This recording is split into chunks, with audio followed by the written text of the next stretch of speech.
Friends, ನನಗೆ ನನ್ನ husband ವರ್ಕಲ್ಲಿ help ಮಾಡೋದ್ರೆ ಸಿಕ್ಕಾಪಟ್ಟೆ ಖುಷಿ ವಿಚಾರ. ಸೊ ಹಸ್ಬೆಂಡ್ ಪಾಪ ಸೈಟಲ್ಲಿ ವರ್ಕ್ ಮಾಡ್ತಿದ್ದಾರೆ, ಬ್ಯುಸಿ ಇದ್ದಾರೆ.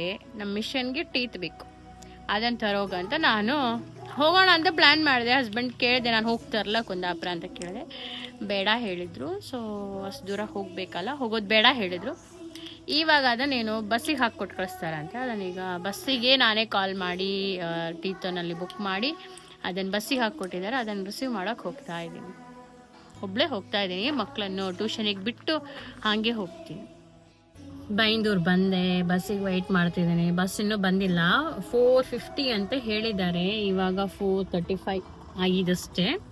ಸೊ ಬಸ್ ಬರಬೇಕು, ನಾನು ವೆಯ್ಟ್ ಮಾಡ್ತಾ ಕೂತಿದ್ದೀನಿ. ಹಾಗೆ ನಾವು ಬರ್ತಿರ್ಬೇಕಾದ್ರೆ ನಮ್ಮ ವರ್ಕರ್ ಹುಡುಗ ಸಿಕ್ಕಿದ ನಮಗೆ. ಅವನು ನನ್ನ ಜೊತೆ ಬಂದ. ನಾನು ಅವನಿಗೆ ಹಾಗೆ ಬೇಕ್ರಿಗೆ ಕಳಿಸಿದ್ದೀನಿ. ಸ್ವಲ್ಪ ಹಸಿವೆ ಆಗ್ತಿದೆ ಸಿಕ್ಕಾಪಟ್ಟೆ. ಸೊ ತಿನ್ನೋಕೆ ಏನಾದರೂ ತಗೋಬಾ ಅಂತ ಅವನಿಗೆ ಬೇಕ್ರಿಗೆ ಕಳಿಸಿದ್ದೀನಿ. ಅವನು ಬೇಕ್ರಿಗೆ ಹೋಗಿದ್ದಾನೆ. ಸೊ ನಾನು ಬಸ್ ಬರುವ ತನಕ ಹೀಗೆ ಬಸ್ಸಲ್ಲಿ ಕೂತ್ಕೊಂಡು ಬಸ್ಸಿಗೆ ವೆಯ್ಟ್ ಮಾಡ್ತಾ ಇದ್ದೀನಿ. ಹುಡುಗ ಅಂತೂ ನನಗೆ ಬೇಕ್ರಿ ಐಟಮ್ಸ್ ತೊಗೊಬಂದು ಕೊಟ್ಟ. ಅವನಿಗೆ ವೀಡಿಯೋದಲ್ಲಿ ಬರ್ಲಿಕ್ಕೆ ಇಷ್ಟ ಇಲ್ಲ, ಅಕ್ಕ ನನ್ನ ವೀಡಿಯೋದಲ್ಲಿ ಆ್ಯಡ್ ಮಾಡಬೇಡಿ ಅಂತ ಹೇಳ್ಕೊಂಡು ಅದಕ್ಕೆ ಅವನು ಹೈಡಾಗಿ ಕೂತ್ಕೊಂಡಿದ್ದಾನೆ. ಅದಕ್ಕೆ ನಾನು ಹಿಂಗೆ ಇಟ್ಕೊಂಡಿದ್ದೀನಿ.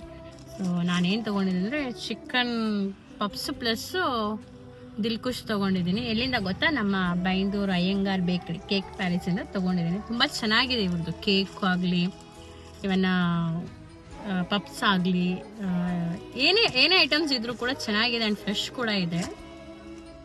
ಟೀ ತೊಗೊಂಡು ಬಂದೆ, ಮನೆಗೆ ತೊಗೊಂಡು ಬಂದೆ. ಒಂದು ಬಾಕ್ಸಲ್ಲಿ ಹಾಕ್ಕೊಟ್ಟಿದ್ರು, ತೊಗೊಬಂದೆ. ಸೊ ಹಾಗೆ ಬರ್ತಾ ನನ್ನ ಫೇವ್ರೆಟ್ ಡ್ರಿಂಕ್, ತುಂಬ ಇಷ್ಟ ಕುಡಿಲಿಕ್ಕೆ, ಇದು ಪೇಪರ್ ಬೋಟ್ ಅವ್ರದ್ದು ಸ್ವಿಂಗ್. ಅದು ಪೊಮೊಗ್ರಾನೇಟಿಂದು ಚೆನ್ನಾಗಿರುತ್ತೆ ಕುಡಿಯೋಕ್ಕೆ. ಇದಂತೂ ಸಿಕ್ಕಾಪಟ್ಟೆ ಇಷ್ಟಪಡ್ತೀನಿ. ಇದನ್ನು ತೊಗೊಂಡೆ. ಸೊ ಪಪ್ಸು ಇದನ್ನೆಲ್ಲ ತೊಗೊಂಡು ಬಂದೆ.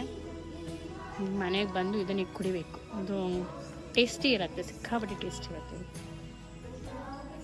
ಫ್ರೆಂಡ್ಸ್, ನಾ ಹೇಳಿದೆ ಅಲ್ಲ ಟೀತ್ ತೊಗೊಂಡು ಬಂದೆ ಅಂತ. ಹಸ್ಬೆಂಡ್ ಕೆಲಸ ಮುಗಿಸಿ ಬಂದರು. ಸೊ ಫ್ರೆಶ್ ಅಪ್ ಆಗಿ ಸೊ ಟೀತನ್ನು ನಮ್ಮ ಡ್ರೈವರ್ ಮನೆಗೆ, ಆಪ್ರೇಟರ್ ಮನೆಗೆ ಕೊಟ್ಟು ಬರ್ತೀವಿ. ಯಾಕಂದರೆ ನಾಳೆ ಮತ್ತೆ ಟೈಮ್ ಇರೋದಿಲ್ಲ, ಇವರು ಕೂಡ ಬ್ಯುಸಿ ಇರ್ತಾರಲ್ಲ. ಸೊ ಅದಕ್ಕೆ ಏನು ಮಾಡ್ತೀವಿ, ಈಗ ನೈಟೇ ಕೊಟ್ಟು ಬಂದು ಬಿಡ್ತೀವಿ. ಅವರೇ ತೊಗೊಂಡು ಸೈಟಿಗೆ ಅವರೇ ತೊಗೊಂಡು ಹೋಗ್ತಾರೆ. ಸೊ ಟೀತ್ ಕೊಡೋಕೆ ಹೋಗ್ತಾ ಇದ್ದೀನಿ. ಸಣ್ಣ ಒಂದು ನೈಟ್ ಡ್ರೈವ್ ಹೋದಂಗೂ ಆಯಿತು, ಮಕ್ಕಳು ಸ್ವಲ್ಪ ರಿಲೀಫ್ ಆದಂಗೂ ಆಯಿತು, ರಿಲ್ಯಾಕ್ಸ್ ಆದಂಗೂ ಆಯಿತು ಅಂತ ಹೊರಟಿದ್ದೀವಿ.